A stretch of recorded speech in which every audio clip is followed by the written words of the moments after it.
Vamos acelerar o Dart e esse juntos? Meu, precisa marcar isso quanto antes.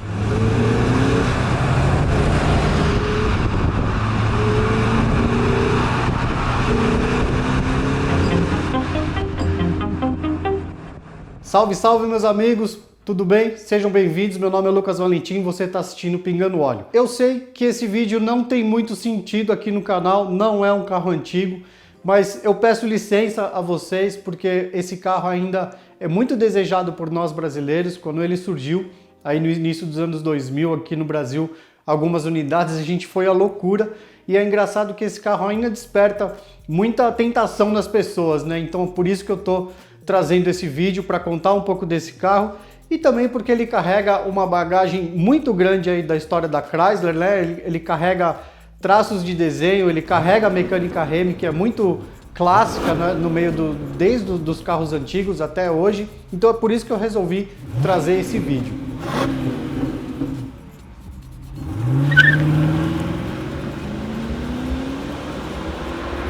A história do Chrysler 300 começou lá nos anos 50 e o interessante é que o primeiro carro deu uma sequência para vários outros carros que seguem essa nomenclatura com as letras, né, que eles chamam de Letter Series. Então teve Chrysler 300B, 300C, 300D, 300F, 300G, H, J, K, L e M. E tem também o 300 Hurst, que é um carro assim fenomenal e muito maravilhoso. O legal é que todos eles carregam esse DNA da Chrysler, eles são muito parecidos. A frente, grade, lanternas traseiras, o próprio desenho do carro, mesmo em alguns momentos agora, né, ele se tornando um 4 portas, ele ainda carrega muito dos traços dos carros que eram produzidos lá nos anos 50. E é isso que faz a Chrysler até hoje ser tão especial, carregar esse DNA, esse apelo visual dos carros antigos e clássicos até os dias de hoje. A gente vê isso claramente no Challenger, no 300C dos anos 2000, e a gente consegue identificar que existe um padrão de comportamento da marca, né, de criação, de desenvolvimento muito similar desde lá dos anos 50. Uma coisa que a gente não vai poder deixar de falar hoje é realmente a mecânica Hemi, o motor Hemi, que é um clássico dentro de qualquer veículo da marca. Inclusive, se você coloca um motor Hemi dentro de qualquer carro, ele automaticamente se torna um clássico.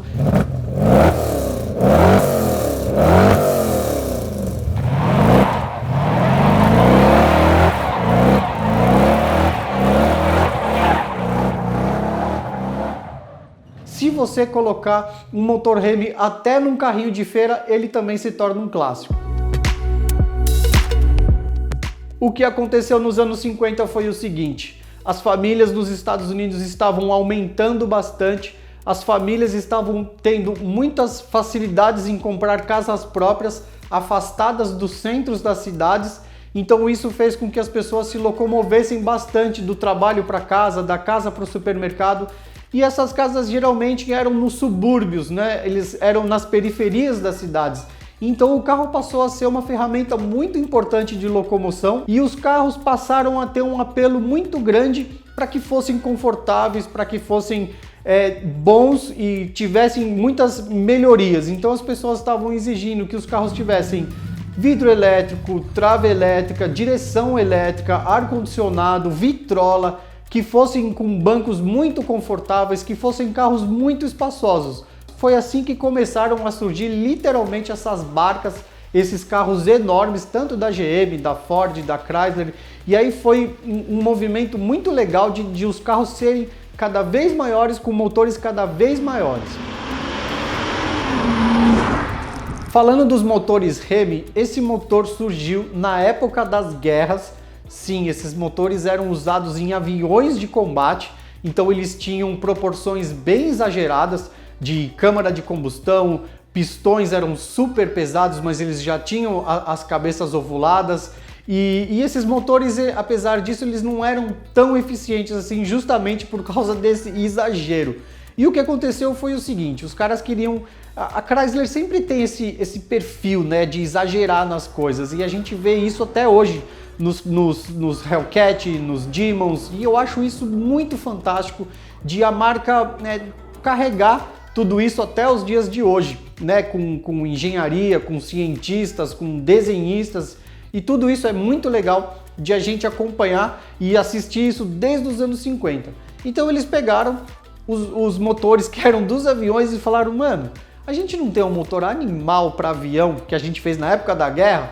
Foram lá, vasculharam e falaram, verdade, vamos colocar dentro de um carro para ver como é? E fizeram exatamente isso. Claro que rolou alguns ajustes ali, mas basicamente eles fizeram isso e foi o maior motor colocado em algum carro na época, então eles ganharam muitas corridas da NASCAR, né? O desenvolvimento das famílias correu também com o desenvolvimento do automobilismo nos Estados Unidos e era imbatível. A Chrysler com esse motor era imbatível. E se a gente for comparar com hoje, claro que os motores hoje são muito mais evoluídos, ele não tem tanta perda na taxa de compressão, as câmeras de combustão são muito mais ajustadas hoje, né? Os pistões também não são tão pesados, então houve uma certa evolução, mas esses motores ainda carregam esse DNA também.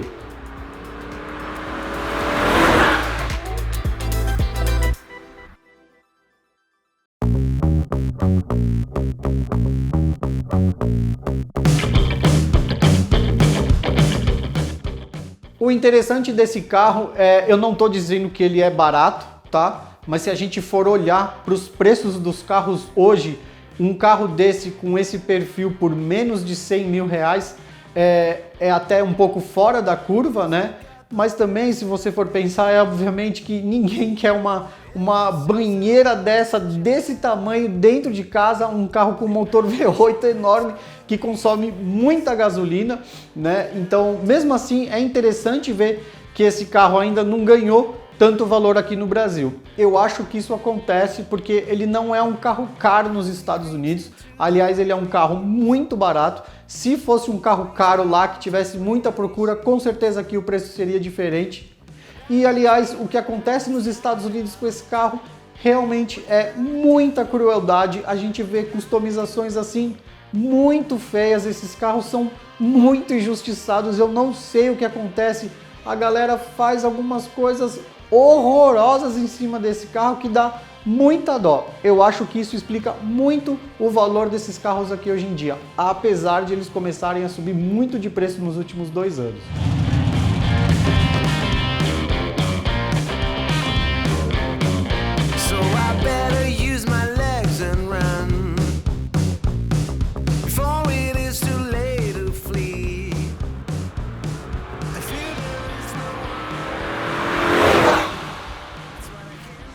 Esse carro só teve 2 donos, foi muita sorte achar esse carro. Ele tem baixíssima quilometragem de 55 mil quilômetros. Engraçado que eu achei esse carro aqui no meu bairro, aonde eu achei o meu próprio Dodge Dart. Então é muito perto da minha casa, onde eu comprei os 2 carros, é muito interessante. Esse exemplar que eu comprei, ele tá um pouquinho exagerado, porque o antigo proprietário, o cara era super cuidadoso com o carro.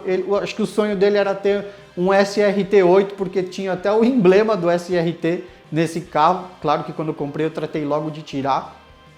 E o interessante é que esse cara, ele colocou rodas que são réplicas, né, do SRT, aro 22, que na minha opinião é um pouco exagerado. Ele está quase ali passando no limite do carro. Visualmente é agradável, mas para andar é muito difícil. Esse carro não foi feito para o Brasil. Aliás, esse carro é feito para muito poucos países que não sejam os Estados Unidos, né? Algumas cidades nos Estados Unidos ele pode até ser difícil, como Nova York, São Francisco. Ele é um carro para terrenos muito planos, para as estradas muito largas, para cidades onde tem estacionamentos muito espaçosos, porque ele é um carro muito grande e muito pesado. A primeira coisa que eu senti quando eu dirigi esse carro foi exatamente, eu pensei, cara, que carro pesado. E logo na sequência eu pensei, cara, que carro confortável. Então são duas sensações distintas, mas que fazem muito sentido no carro. É um carro muito gostoso de dirigir, muito pesado mesmo. De saída ele é lentão, mas à medida que você vai acelerando ele ganha muita velocidade. Ele não faz muita curva, obviamente é um carro muito grande, com proporções bem exageradas mesmo, mas acho que o princípio dele é realmente oferecer muito conforto.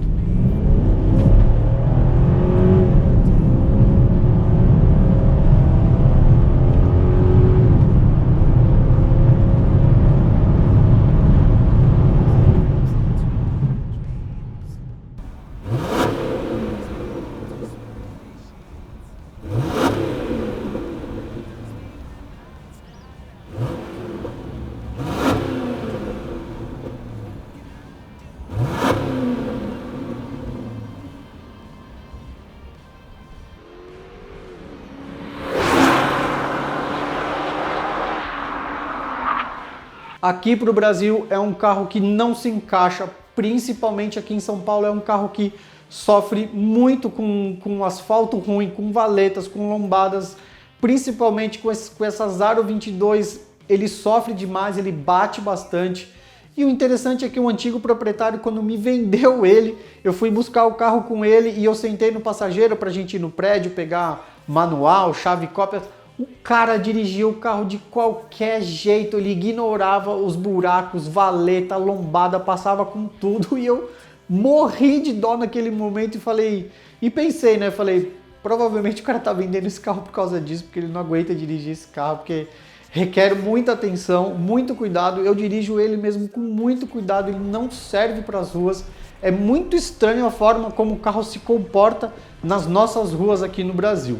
Eu, de propósito, fiquei um final de semana com esse carro fazendo tudo que eu faria num carro normal e a experiência não foi muito interessante. É um carro muito grande, é um carro muito espaçoso, é muito conforto até para fazer algumas coisas como ir no supermercado e principalmente a dirigibilidade dele nas nossas ruas. Eu achei que ele é muito falho, é muito pesado e isso não é culpa do carro, é culpa das nossas ruas, do nosso asfalto, do nosso padrão de comportamento aqui do nosso trânsito também. Outra coisa muito interessante desse carro é que ele tem um interior muito simples, ele não tem nada desse apelo visual de telas e muitos botões e muitas cores dentro do carro. Isso que eu gosto desse carro porque ele acaba se aproximando de um carro antigo com pouca tecnologia, pouco apelo visual dentro do carro. Ele é basicamente volante, direção e um belo motor muito forte para você acelerar e um carro muito confortável. É isso aí, pessoal, esse foi o vídeo de hoje, espero que vocês tenham gostado. Eu vou trazer esse carro em outros vídeos comparando com o Dart, a gente vai colocar os dois lado a lado para entender as diferenças. Claro que não são o mesmo carro, mas a gente vai fazer algumas diferenças dos motores, das carrocerias e ver aí o que a gente consegue extrair de conteúdo bom para vocês.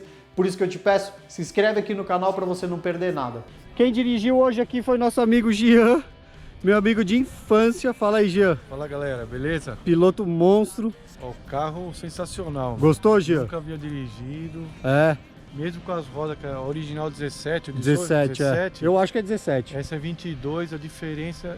Ele ficou bem mais duro, mas eu senti que dá mais segurança também, cara. É, né? Mas faz umas curvas boas, né? Faz curva, ajuda na frenagem, um carro pesado, mas tem muita potência, cara. Anda muito, né, Pra Gil? viajar, você dá a volta ao mundo, cara, você não cansa. Só falta dinheiro, né? É foda. É muito bom, o carro é excelente, conforto total. Você quer pisar, tem motor, quer andar navegando, você vai tranquilo. É assim Piloto mesmo. automático, muito animal o carro. E o conforto? O conforto nota 10, cara. Absurdo, né? Absurdo.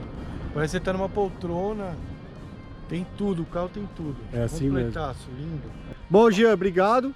É nóis. E vamos acelerar o Dart e esse juntos? Meu, precisa marcar isso quanto antes, cara. Vai ser louco, hein? Não me fala mais isso que eu já não tô conseguindo dormir direito. Tô ansioso. Da hora, bora lá então. Valeu, Jean, obrigado. É nóis.